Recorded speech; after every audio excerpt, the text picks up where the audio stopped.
हर संप्रदाय के, हर साधना के उपासक के लिए ये अमृतमय श्लोक है। भगवान इस श्लोक में बोले हैं सुलभा, मैं बहुत सुलभता से उसको प्राप्त हो जाता हूं। राधे राधे आप सभी को। तो आज के इस वीडियो में हम जानेंगे सच्ची घटना महाराज जी और भगवान शिव जी के प्रथम मिलन के बारे में, जिस पर महाराज जी का यह सत्संग वीडियो बना हुआ है। आइए सुनते हैं और जानते हैं हम इसके बारे में और क्या कहते हैं महाराज जी अपने और भगवान शिव जी के प्रथम मिलन के बारे में।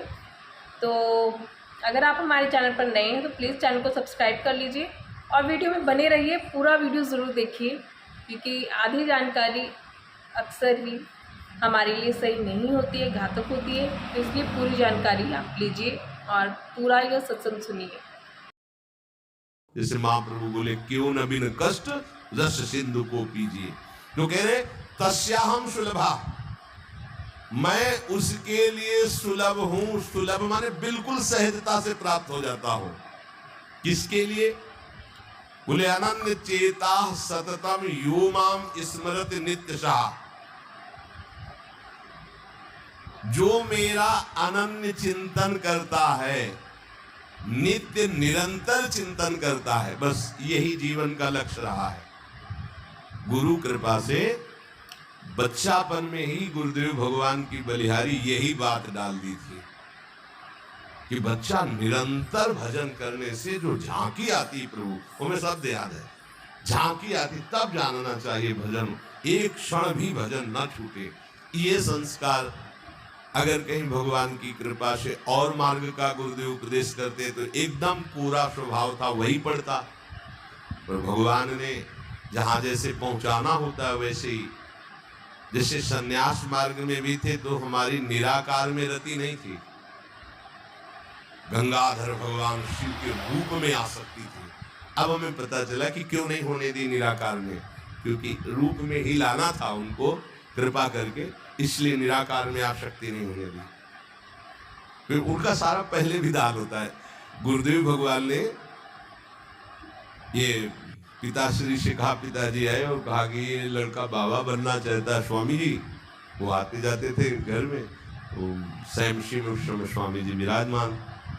उनका पानी छोड़ जाओ, एक हफ्ता बाद ये घर भाग जाएगा, या फिर हम एक हफ्ता बाद मंत्र दे देंगे, तब जान लेना कि साधु बन ही जाएगा। फिर स्वामी जी जैसी आपकी इच्छा छोड़ के गए।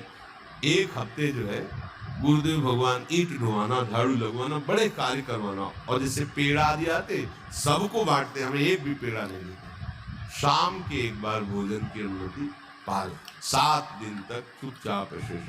फिर कहा अच्छा कल गंगा नहा के आ जाना, मंत्र दे देंगे। ठीक, सुबह गए स्नान करके तो पंचाक्षरी मंत्र दिया, मंत्र दे के कुटिया में फिर उठ के आए, बोले सुनो आओ एक बात कहेंगे, बैठे। बोले द्वादशाक्षर मंत्र भी ले लो। तुम कहा जपेंगे कौन?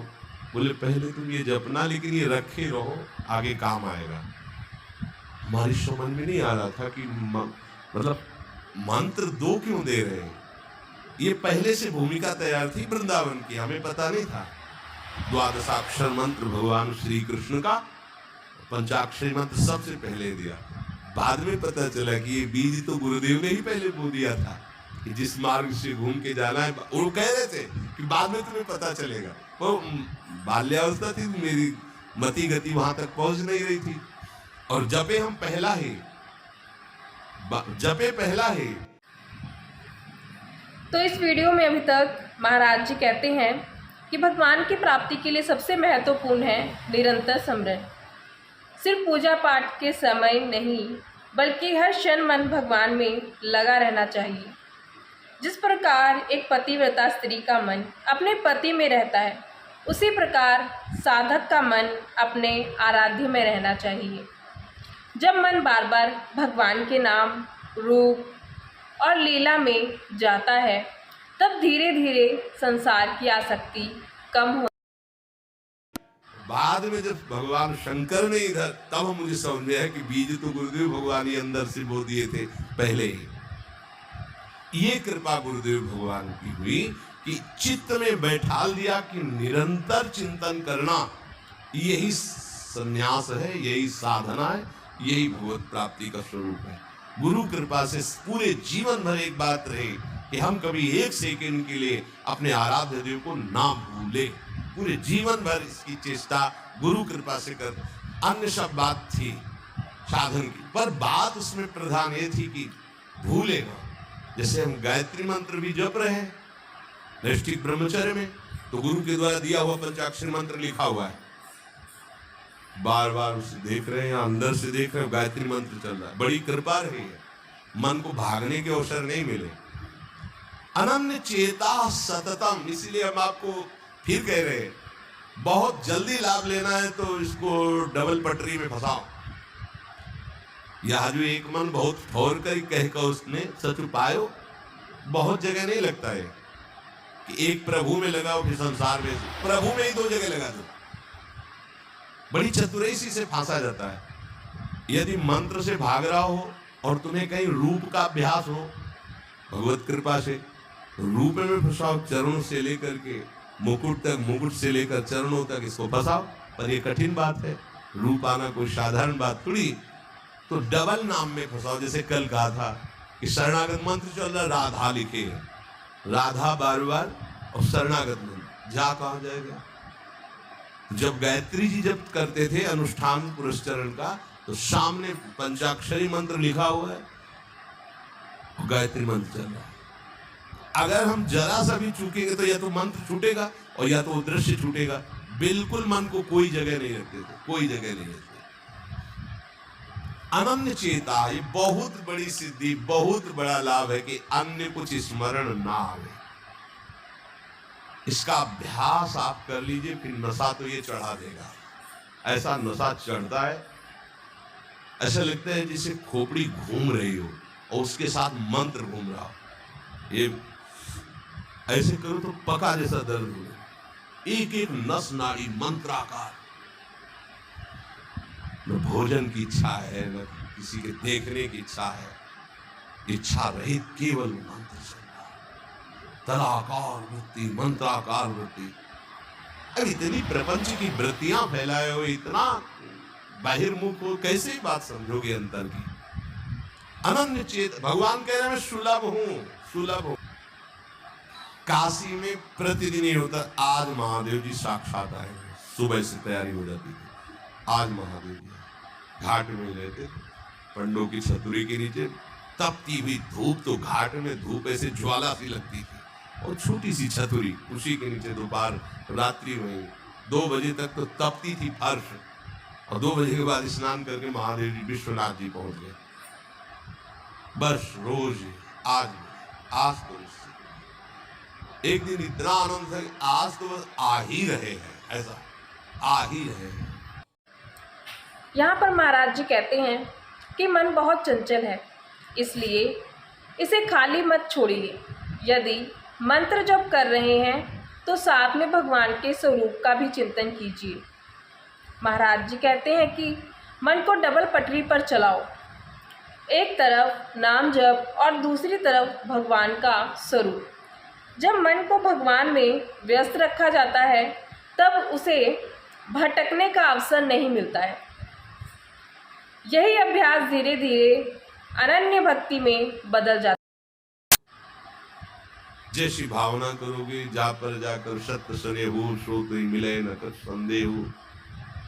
भयंकर जटाओं का बोझा ऐसे, इतना बड़ा हाथ में त्रिशूल लिए, देखा दोपहर में नग्न पैर से आ गए। अब अपने जो जहां पागल हुए उसको दिखाए, साष्टांग दंडवत, मौन, कुछ बोले नहीं। हम तो बस वैसे स्तब्ध, जैसे कोई जड़वत। बाद में विचार आया, इसका मतलब क्या, मैं ही मैं हूं, दूसरा कोई। अलग से देखने की भावना मत करो, कण कण में मैं विराजमान। एक दिन भाई जी के प्रति बहुत आकर्षण जब था, तो एक स्वप्न देखा कि स्वप्न में हम भाई जी से पूछ रहे कि मुझे श्री कृष्ण की प्राप्ति कब होगी। इसके बाद की बात, भाई जी ने ऐसे चश्मा करके ऐसे देखा, राधा बाबा बगल में बैठे और कहा जब श्री कृष्ण बन जाओगे तब श्री कृष्ण की प्राप्ति हो। जगने पर बहुत विचार करने पर फिर है कि श्री कृष्ण बन जाओगे, भाई जी का तात्पर्य क्या था?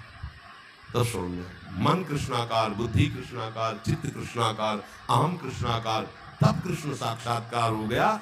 नित्य युक्तस्य योगिनः तस्याम सुलभा पार्थ नित्य युक्तस्य योगिनः। नित्य युक्त हो गया जिसका चित्त प्रभु को छोड़कर किसी भी भोग भूमि में, किसी भी ऐश्वर्य में, किसी भी सिद्धि में, जैसे किसी को लगता है कि ये चमत्कार दिखाना, कोई भी चमत्कार दिखाना बहुत कठिन बात है। अगर भगवत दर्शन का लक्ष्य ना हो, भगवत प्राप्ति का लक्ष्य ना हो, तो कोई भी चमत्कार ऐसे करने में है कोई बहुत बड़ी बात मत समझ। बस ये है कि इधर अगर स्वीकार किया तो उधर गेट बंद हो जाएगा, इसीलिए पिट जाते हैं, गाली सुन लेते हैं महात्मा जन, लेकिन प्रयोग नहीं करते अपने भजन का और प्रभु के पास जाते हैं। ऐसा ना समझे ना क्यों चमत्कार पीछे घूमते हैं। केवल बस एक बात है कि अगर इधर लगे तो उधर का गेट बंद हो जाएगा। तो इतनी दुर्लभ बात बनने जा रही है किसी को प्रमाणित करने के लिए कि हम महात्मा, हम भजनानंदी, हम चमत्कारी है, अपना गेट बंद करवा ले तो मूर्खता ही होगी ना। यहाँ क्या होगा? वाह वाह हो जाएगा, बस उसके आगे क्या होगा? फिर वही प्रपंच। तो ये जो ब्रज के महात्मा है, जो भगवत प्रेमी महात्मा है, जो भगवत प्राप्त करने वाले हैं, इनके अंदर चमत्कार के बाप की सृष्टि होती है। ये चमत्कार बहुत ऊपर होते हैं। ये नहीं सोचना चाहिए कि भजन होता तो उसने 2 थप्पड़ मारे भस्म कर देते। भजन का जानते हो, भजनानंदी का 2 थप्पड़ मारा है, तुम्हें निश्चित भगवान की प्राप्ति हो, तुम्हारा कभी अमंगल न हो, भगवान तुम्हारे परिवार को भी सुखी रहे और तुम आजीवन स्वस्थ रहकर पवित्र बुद्धि के द्वारा भगवान को प्राप्त। ये महात्माओं का बल होता है। महात्माओं के बल थोड़ी होता है किसी ने गाली दिया, मार दिया, जा भस्म हो जा। ये सच्ची भक्ति का क्या अर्थ है? महाराज जी बताते हैं कि सच्ची भक्ति का अर्थ है भगवान के अतिरिक्त किसी और वस्तु, व्यक्ति या सुख में विशेष आसक्ति ना रहना। जब साधक की सबसे बड़ी चाह केवल भगवान बन जाते हैं, तब भगवान स्वयं उसके जीवन में प्रकट होने लगते हैं। यही अनन्य चेतना है, यही भक्ति की कसौटी है और यही भगवत प्राप्ति का मार्ग। भस्मासुर थोड़ी होते महात्मा है भाई, भस्म कर दिया, नष्ट नहीं, साधुते होय न कारज, तब भगवान उनके अधीन होते हैं। ये चमत्कार ये न सोचो कि भजन करते होते हैं तो फिर चमत्कार, या ये गाड़ी घोड़ा रुपया पैसा चमत्कार, ये पापियों के पास भी है। ये तो प्रारब्ध का खेल है, प्रारब्ध बदला, ऐसे से ऐसे हो गया, इनका कोई महत्व नहीं है। महत्व है नित्य युक्तस्य योगिनः। तुम्हारा चित्त निरंतर आराध्य देव में युक्त है कि नहीं? किसी भी ऐश्वर्य, किसी भी भूमि, किसी भी पद का कोई भी संबंध, आश्रय, चिंतन नहीं। ये हुआ अनन्य चेता। जैसे पतिव्रता स्त्री का मन केवल पति के ही सुख में निमग्न रहता है, पति का चिंतन, पति की बातें, पति उसी में मगन है। पति के सिवाय उसके मन में अन्य किसी पुरुष का राग पूर्वक चिंतन कभी होता ही नहीं। जैसे शिष्य का गुरु के सिवाय कहीं चिंतन नहीं होता। पतिव्रता पत्नी का मन, प्राण, तन सब पति के ही सेवा में, चिंतन में, मनन में। जैसे शिष्य का गुरु के ही तन, उनकी सेवा में मन, उनके आज्ञा के पालन करने में एक एक चेष्टा गुरु की प्रसन्नता के लिए। कोई दूसरा इष्ट शिष्य का होता ही नहीं है। शिष्य का कोई दूसरा इष्ट नहीं होता। ऐसे शिष्य को अपने गुरुदेव में ही भगवान का साक्षात्कार हो जाता है। क्योंकि पर्दा हटा तो देख लिया कि प्रिया प्रीतम मुस्कुराते हुए बैठे। श्री भट्ट देवाचार्य जी के पास जब हरिव्यास देवाचार्य जी आए तो कहा, भगवान हम शिष्य बनना चाहते हैं। तो कहा, तुम्हें हमारी गोद में कुछ दिखाई दे रहा है? तो कहा, ऐसा में कुछ तो नहीं दिखाई दे रहा है। उनका फिर अभी तुम जाओ गिरिराज जी की 12 वर्ष परिक्रमा करो, राधे राधे बोलो 12 वर्ष। ऐसा ही किया, 12 वर्ष बाद फिर आए, अब कुछ दिखाई दे रहा है? बोले भगवान कुछ नहीं दिखाई दे रहा। बोले जाओ फिर 12 वर्ष करो। कह रहे कि जो शिष्य है गुरु के सिवा और कोई इष्ट नहीं है, उन्हीं का चिंतन, उन्हीं के आगे, तो वही उसको साक्षात्कार हो जाता है। जब 24 वर्ष बाद आज्ञा पालन करके आए तो देखा प्रियालाल गोद में। बोले आप कुछ दिखा है? हाँ। बोले प्रियालाल महाराज जी विराजमान, आओ। वही महावाणी के रचयिता श्री हरिव्यास देवाचार्य जी गुरु आज्ञा में एक कदम पीछे ने 24 वर्ष गिरिराज जी की परिक्रमा राधे राधे आए नहीं, जब तक आज्ञा पालन नहीं हुई। आज्ञा पालन साक्षात्कार करने के बाद मंत्र दीक्षा दी। तो अंत में महाराज जी यही कहते हैं कि अपने जीवन का ऐसा अभ्यास बनाएं कि एक क्षण भी भगवान का स्मरण ना छूटे। जब मन, बुद्धि और हृदय पूरी तरह भगवान में लग जाते हैं, तब काम, क्रोध, लोभ और मोह ये सब स्वयं समाप्त होने लगते हैं। और तब भगवान स्वयं कहते हैं, मैं ऐसे भक्त के लिए सुलभ हूँ। यदि आपको ये सत्संग वीडियो अच्छा लगा हो और हमारा एक्सप्लेनेशन यह वीडियो अच्छा लगा हो तो प्लीज़ आप हमारे चैनल को सब्सक्राइब कर लें, वीडियो को लाइक करें, शेयर करें और ज़्यादा से ज़्यादा हो सके तो प्लीज़ शेयर ज़रूर कीजिएगा। और आप अपने कमेंट जो हैं, अपने सुझाव वो कमेंट बॉक्स में ज़रूर भेजिएगा। तब तक के लिए राधे। मिलते हैं हमारे ऐसे एक और वीडियो के साथ। राधे राधे।